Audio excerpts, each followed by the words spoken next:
Do I need to go here? Let's see. Oh, wait. Let's see. Let's see that again. I want to see some pictures. I want to see that picture right there. Really, really. I want to see that picture. Let's see if I can come down a little bit.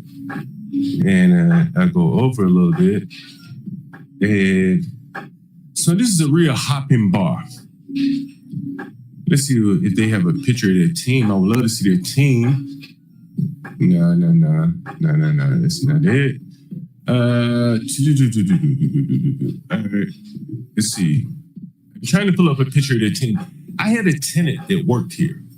Black guy. I've shown a nigga on stream. And this is a very, very popular Spanish restaurant. It's called Barcelona Wine Bar. They have one in Atlanta. Anyone ever been to Barcelona down in the ATL? Shouted, right? And so I'm trying to see, let's see, benefits. Man, I really want to find, but it's a very, very pretty audience. And I can't believe they don't have a gallery. Is this a gallery? Photos? Okay, this may be a gallery. Yeah, maybe. I can't find it on the gallery. But anyway, the point I'm making, I'm going to get back to it. It's a very pretty audience. Understand? The women, the servers, it's a pretty audience. It looks like they dress for the occasion. It's DC, man. It's a wine and tapas bar. You understand? Like, you're not going that motherfucker shoving food in your mouth. Little bites here, bites there, over conversation, wine, you know what I mean? And it's a very, very popular place. And so this black guy I knew that was a tenant of mine. He was working there. And I read about racism in the restaurants. And this was a Spanish bar, a lot of Spanish people. And I said, bro, I just said to myself, he's not going to make it long. He's black. He doesn't have a particular skill or anything like that. And he was out of there before long. That was one of the things I learned that, like, in the restaurant business, blacks are persona non grata working there. And there's a lot of, there's a lot of discrimination. Let's see if I can find one that I remember recently. Let me see if I can find one here. And I'm going to bring it back to why she works at Red Lobsters and their crab boil.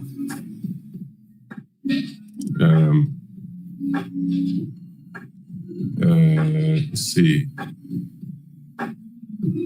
Shit, I'm seeing if I can find. I know there's an article. But anyway, if I can't find it, maybe it's New York City. One of those cities.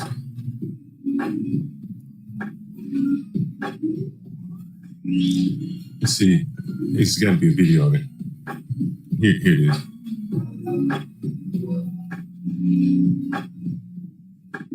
Well, either way, I can't find it. I'll look for it later. The point I'm making is that in the restaurant business, right, the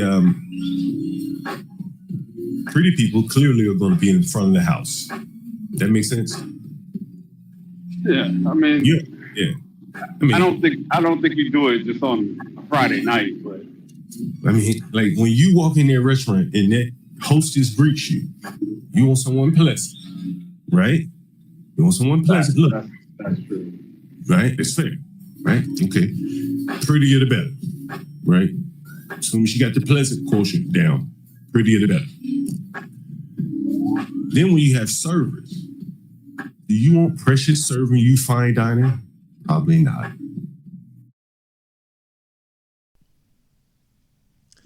I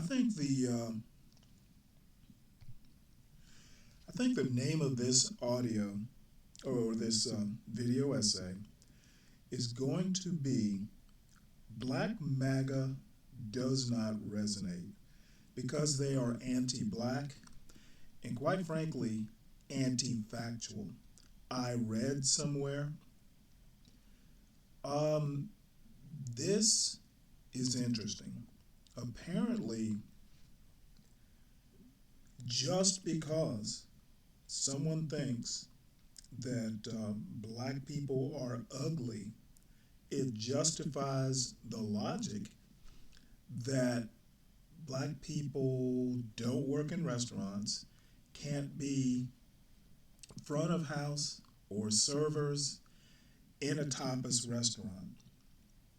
And one of the other reasons is they don't speak Spanish. Now, this restaurant is in Washington, D.C., which isn't in Spain. So, yeah, it's not resonating. I have a feeling this line of thought or this critique of something called thinking is going to take more than one video essay. I've been talking about stupidity, basically not affecting how smart you are or your background. Um, a lot of it is basically how one feels, in spite of facts, in spite of lived experience. You continue to think this and try to convince other people that you know what you're talking about. Self reflection is not necessary for this type of analysis. And the irony is a lot of black MAGA anti blackness is a bottom up critique. It's like the irony is that a lot of the quote ghetto-ness that gets critiqued by black MAGA, a lot of the cultural critiques are not from a place that's objective. It's a bottom up critique. I know about ghetto behavior because I live in the ghetto and am ghetto, and that qualifies me to criticize other people who are acting just like me. The only difference is I know better. Doesn't seem like that much of a critique. One thing I want to point out is that tapas or tea time or tea shops. I'm thinking of someone who talks a lot about why can't blacks own tea shops or antique stores. Um, do you have to be white and own an antique store or have tea time or go to a tapas bar or work in a tapas bar? Why can't you eat a small bite, which is essentially what a tapas is, and be black? Can you not be yourself if that self is authentically black and not participate in a tea time? It sounds ridiculously anti-black. Again, in my opinion, stupidity. Nothing associated with critical thinking or asking hard questions or any type of self-reflection. It comes off as black culture is bad. No good can come of it. And in my opinion, it's almost like a Stockholm syndrome. Um, and I'm still kind of tossing around titles for this video essay. It's got to tie in with Booker T. Washington somehow, the patron saint of Black MAGA. So I'm sure by the time this video essay is done, I will have a title for it. So here's another little clip of two of my favorite anti-black uh, cultural uh, analysts.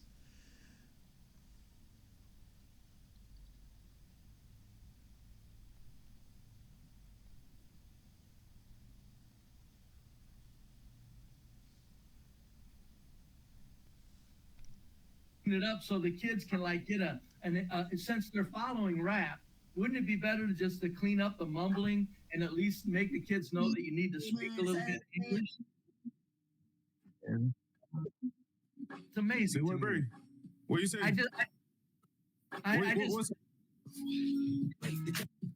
What'd you say? Amazing, Bray? Bray. You know we grabby, pack extra slide. Don't I love my vegetable, extra cheese and broccoli. Don't young lay like kick like karate. Don't be with J Money serving every me. Yeah. You know what I'm saying, Bray? Yeah. Jesus Christ, man. Son of a bitch. We're done, man.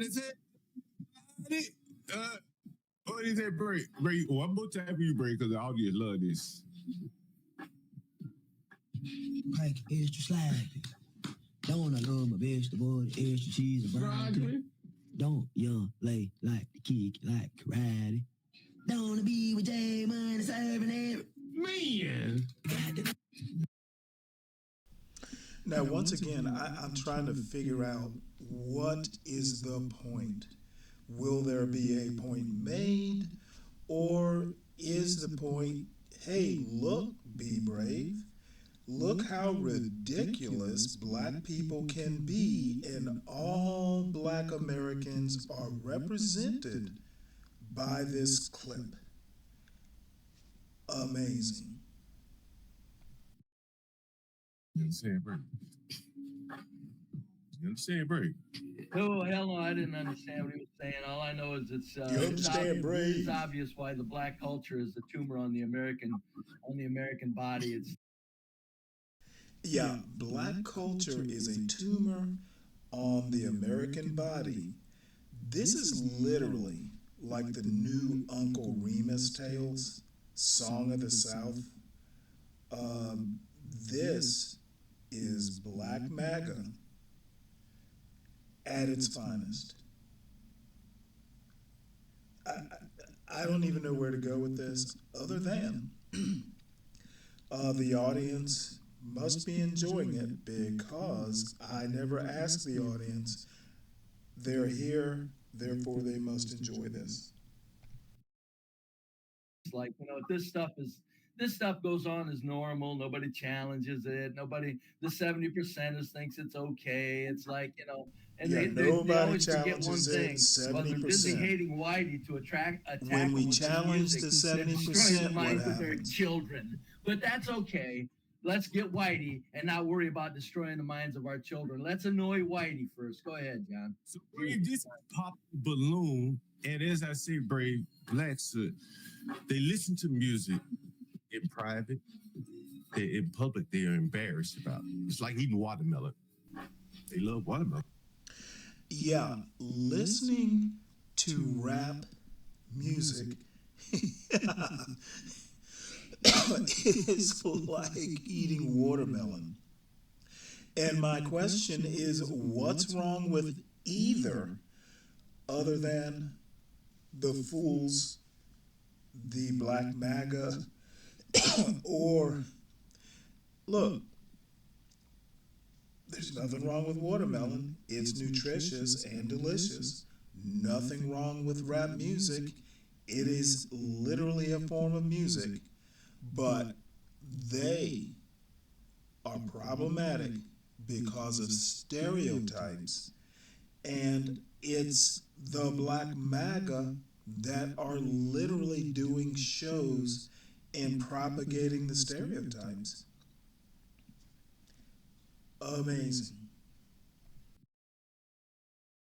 They're not gonna go to work and eat watermelon. They might ain't go to work and eat fried chicken because they getting foreign people embarrassed about fried chicken. There's nothing wrong with fried chicken, but watermelon, there's nothing wrong with watermelon. They ain't gonna eat no fucking watermelon at work. They ain't gonna eat a banana at work.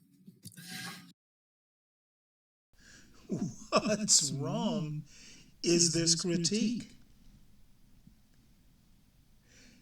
And it just seems to escape notice that thinking, propagating the stereotype, thinking that watermelon is something that is wrong, or fried chicken is something that is wrong. I'm gonna be honest with you. I honestly think that Black MAGA and Soul Brothers, like Thomas Sowell sort of black people, I think they are the true racists, and they are the race hustlers. They want dumbasses who happen to be white to think that watermelon is a problem.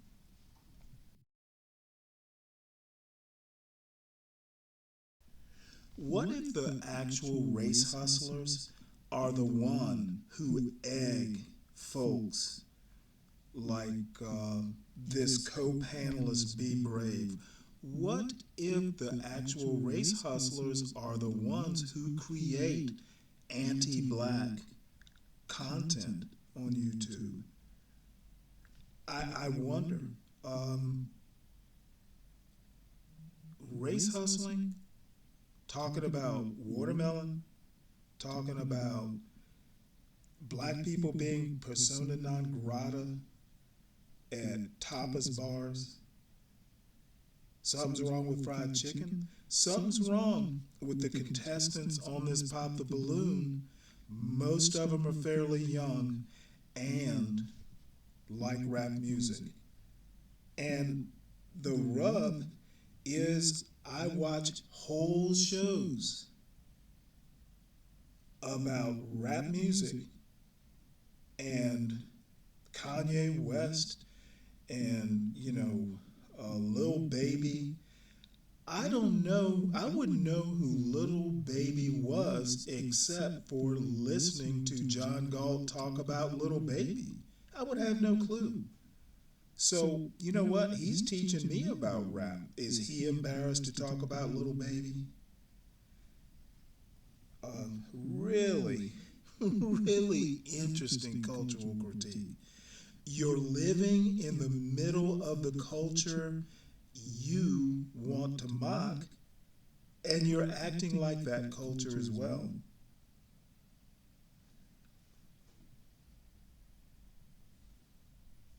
But behind the scenes, they do eat bananas and fried chicken and watermelon. Right? But they're embarrassed by these things. And the same thing goes with rap, their music. And Brave, I believe, and I don't know what you think, their music is like, a symbol of your culture. Brave doesn't think. Yes. A race that makes classical music probably is going to be different than a race that makes music about killing the police. Right? Would you say that's fair? I gotta ask, who here, speaking of classical music, is going to ask the question, well, gee, let's go out and find a black composer of classical music and promote him. You're just gonna assume that blacks don't make classical music or play in symphony orchestras. Let's just sit here and propagate a stereotype, but yet not actually think about what you're asking, what you're saying, and actually doing even a modicum of research. This is ghetto. This is propagating the very shortcoming of black culture that is stereotyped. Blacks can't go out and research something. They just say what they want to say and go hee and take a puff and take a sip of beer. Living the stereotype while critiquing the stereotype is stupid.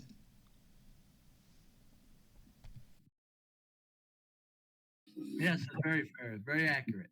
Now I want you to listen to what these women. Even the listeners, with the people listening to is an indication of your culture. Go ahead. And so I want you to listen to what the women, the sisters, the women that probably have children and are looking to have children, looking to find a man. Listen to what they listen to, Brave. And I want you to listen to Stan in the background as well. Oh, mute shit. My name is Courtney. Like, what's the song you like? Just ask him what type. He's gonna ask him what type of music do you like. Your favorite. So apparently I'm in the background and I say something. I'm interested because to me it was, excuse me, to me it was just a dating show. I don't know that I would say something profound about it, but let's see what I said. Favorite song right now? When you get in the car right now, what you gonna put on first? A podcast. Let's start with your name, your age, and your occupation. My name is Courtney. I'm 32 years old, and I'm a mental health counselor. And my favorite turn-up song is, what is it? What's that? My mama's song. Now it's time to say congratulations. Work so hard, forgot to vacation. See if they send some rap songs. Your name, your age, your rap occupation. songs. My name is Ashley. I'm 35 and I'm in tech support. My turn up song is always something Boosie. Anything. What's Boosie? Badass. Your name, your age, and your occupation. My name is That rap? Ashley as well. Yeah. I'm 31 and I'm an esthetician. I'm from Cali, so my turn up song is always Nipsey. Rap. Nipsey Hussle. Okay, your name, your age, and your occupation. My name is Tracy. I'm 25. I work in safety and compliance. And I'm in my Boss Man D-Lo era right now. So I'm going to go with Mo Chicken by Boss Man D-Lo. Rap. Hey, right quick, John. Okay, your name, your age, and Yeah. Yeah. Could you take it back just to where that the lady just previously said what she does for a living? I want to hear how she says that. Yeah. Oh. name, your age, and your occupation. My name is Tracy. No, not that one. The one before her. I haven't heard my comment. Your name, your age, and your occupation. My name is That rap? Ashley as well. Yeah. I'm 31 and I'm an esthetician. Okay, I'm from stop Cali, right so there. my turn up song- Okay, esthetician. Okay, I'm not aware of that field. Is she talking about being an anesthetist? I think that's makeup. I think that's makeup and all that kind of shit. So, esthetician, anesthetist. This is the level of critique of Black culture that I'm supposed to respect. Oh, wow. And the funny thing is, there are Black people who will indulge this level of ignorance and let them go on.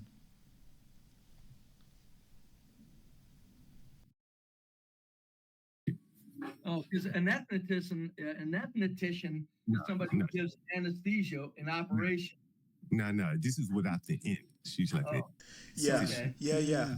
they Estheticians are in the operating room eyebrows. administering. Someone in the audience will know. As in aesthetics. Yeah. Aesthetics. Okay, go ahead. Okay, your name, your age, and your occupation. My name is Tracy. I'm 25. I work in Well, I have to say this. Black MAGA will take this white man seriously. We will act like his ignorance is par for the course. And will not critique him.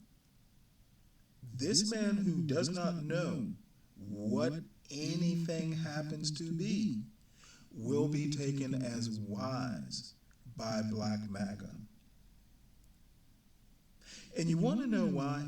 I'm still working on a title for this video essay. Booker T. Washington, patron saint of Black MAGA, something like that. Let's see what the title winds up being. safety and compliance. And I'm in my Boss Man D-Lo era right now, so I'm gonna go with Mo Chicken by Boss Man D-Lo. Rap. Okay, your name, your age, and your occupation. Hi, I'm Jasmine. I am 26 from Houston, Texas, and my favorite turn-up song has to be "Wanna Be" with Megan Thee Stallion and Glorilla. Rap. Okay, your name, your age, and your occupation. Hi, Hold on, John. Stop it. Yeah, that's stuff. Right in time for you, Brady. Okay. Right in time for Here's a you, black woman who's Brave. got basically very ugly breasts. Okay. Uh-huh. Nobody wants to see. Now, see, this is where we're talking about rap music, and B Brave says something about, black culture bringing down America. And this guy wants to talk about breasts.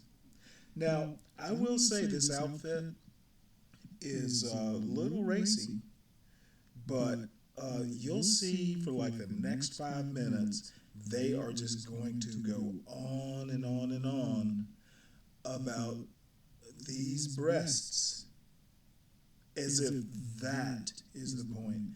Now, maybe the point is black culture allows for this sort of thing, but there are huge problems with that. Analysis, there are plenty of sources to dispute that point. It's probably American culture, it might be a lot of things, but apparently the bottom feeder will think that this only happens in black culture, and that kind of stupidity is indulged by Black MAGA. See them. Don't take one out. I don't want to see him naked. I don't want to touch him. Okay. Nothing against that woman. What I'm saying is, look how much of it. Oh, by the way, this is a 70-year-old self-proclaimed bottom feeder that everyone is paying attention to this kind of critique.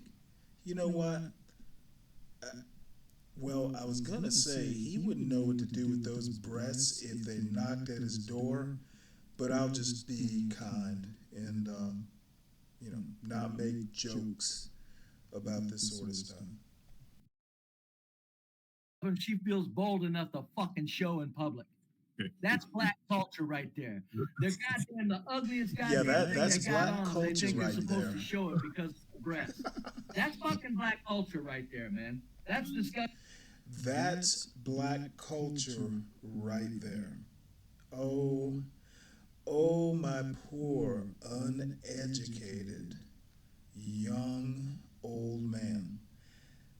Dude is a 70-year-old acting like a 15-year-old with this soliloquy about big breasts. This might as well be like 1825. He's going to go on and on about the black culture, and then, basically do what his great grandfather would do. And I won't go into that detail, but 1825, slave owner, big breasts on a black woman. What would great grandpa do? If I was her father, I'd say, put them fucking things away. Are you trying to find a man or run them off? Go ahead, John. Jesus Christ.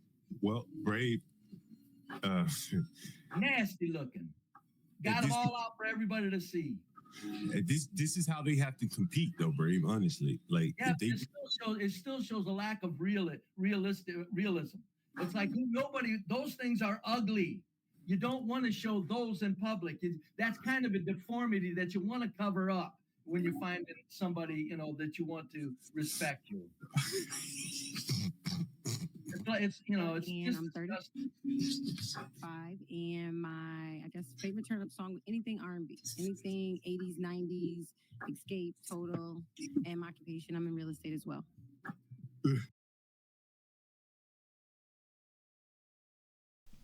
Well, I've watched enough. All I can say is yucking it up is is the reaction to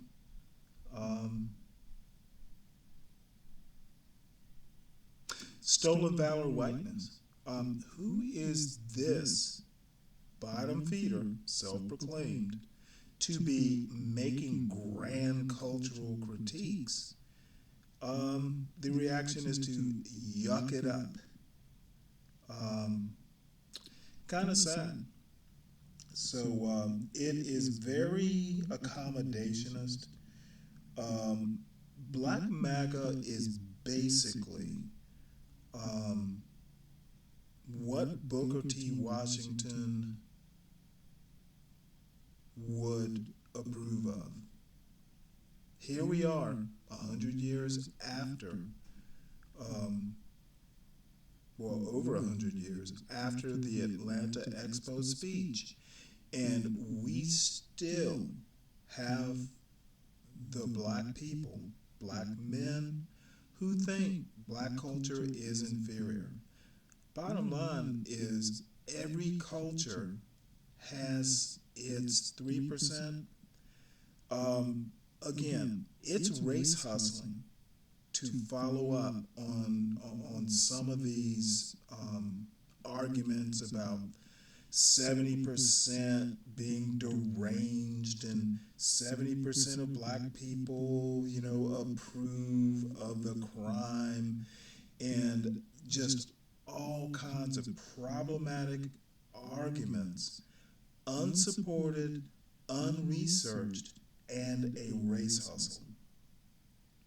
And quite frankly, Black MAGA, race hustlers. Booker T. Washington, race hustler. If you've ever taken the time to go back and look at, what he did outside of what he wrote about himself, race hustling. So there are race hustlers on both sides of the ideological spectrum in the American black community.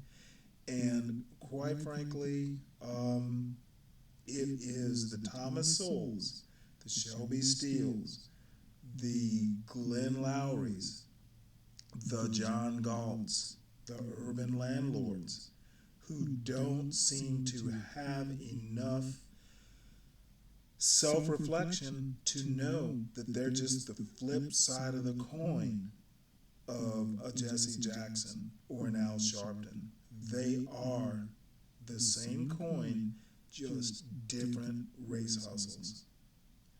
So, I'll kind of just go ahead and end it here because I'm repeating myself, and quite frankly, I just need to, leave this very disgusting part of Black American culture alone. Unfortunately, it's not very self-destructive because it gets helped along by MAGA movements. Tea Party, MAGA,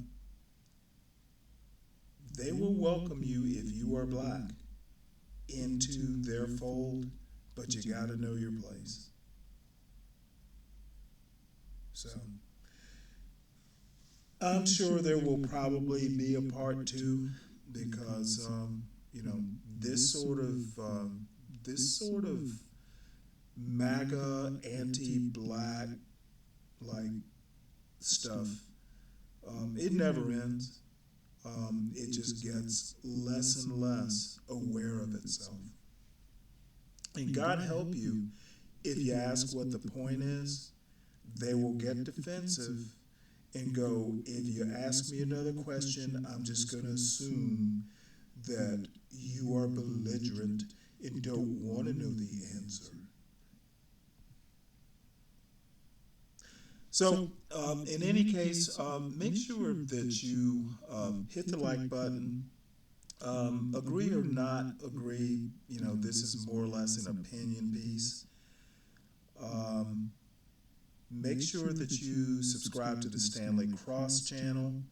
Make sure you subscribe to John Galt, the Urban Landlord. I do a show roughly 3 o'clock on weeknights and maybe on a Saturday.